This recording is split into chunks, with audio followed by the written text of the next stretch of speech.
Бүгін достар, еңбек.kz порталы арқылы 42.500-ге телефон арқылы өтінім беріп көреміз.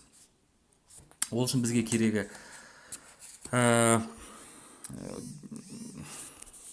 сіздің өзіңіздің иініңіз. Міне қазір иінді енгіземіз.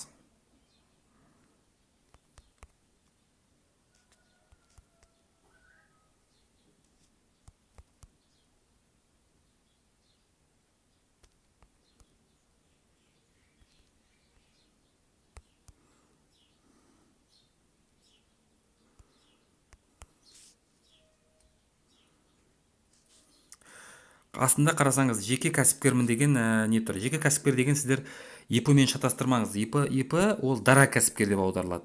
Жеке кәсіпкермін деген, яғни мен өзіммен жұмыспен қамтып жүрген самозанятыймын деген сөз. Яғни ЭСП төлемін төлеген адаммын дегенді білдіреді. Егер де сіз сол санатқа жатсаңыз, онда сол нені мына нені белгілейсіз жеке кәсіпкермін деген. Ал егер де сізді жұмыс берушіңіз сізді неге жіберсе, демалысқа, төленбейтін демалысқа жіберсе, онда мына жерге жұмыс берушіңіздің несін бейінін жазасыз.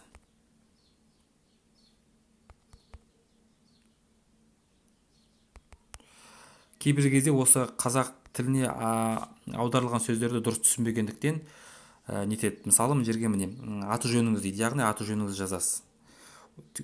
Куәлігіңізде қалай жазылған, тура солай. Мен қазір өзімнің келіншегіме өтінім беріп көремін. Ойлап қалмаңыздар, дауысы не деген жуан келіншек деп.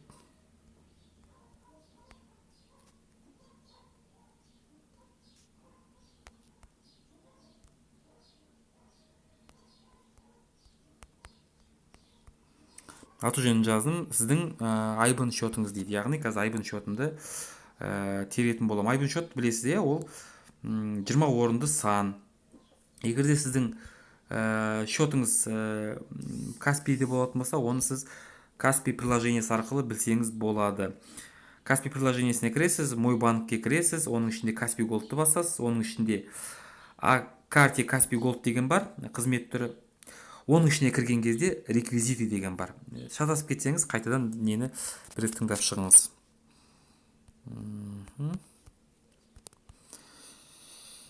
Өте кішкене қолайсыздау деп ойлаймын.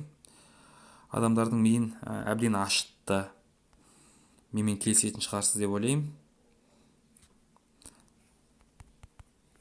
Қалай дегенмен де, егер де барлығы қазір өзіміз ойлағандай жүзеге асып кетсе, онда бәрі жақсы болғандығы. 20 орынды сан болу керек. Қайтадан бір тексеріп шығыңыз.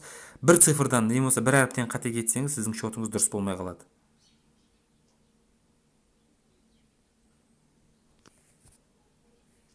Мен бір тексеріп шықтым, бәрі дұрыс. Email, яғни өзіңіздің емейліңізді жазасыз. Әлеуметтік төлем жағдайында қажетті өзімнің дербес деректерімді Қазақстан Республикасы заңнамасында рұқсат етілген кез келген тәсілмен жинауға, өңдеуге, сақтауға және пайдалануға келісемін. Яғни сіз туралы ақпаратты қалай жағдайда мемлекетке рұқсат беріп отырсыз жаңағы тексеруге. Төтенше жағдай режимінің енгізілгеніне байланысты табысымнан айырылғанымды растаймын. Яғни сіз жұмыссыз қалғаныңызды, табыссыз қалғаныңызды растап отырсыз. Және үшінші, жалған ақпарат беру және дәйексіз жасанды құжат ұсыну үшін болатын жауапкершілік жайында маған ескертілді. Яғни бұл берген өтініміңіз жайында өзіңіз жеке жаңағы жауап бересіз. Сіздің өтініміңіз әкімшілікке жіберілді. Сіздің әлеуметтік статусыңызды және де өтініміңізді қарастырғаннан кейін сіздің телефон нөміріңізге SMS жолданады. Сервис жайлы өз достарыңызға айтыңыз дейді. Құттықтаймын достар. До конца жүріп өттік жолда. Барлықтарыңызға осылай тіркеліңіздер деп уәде беремін.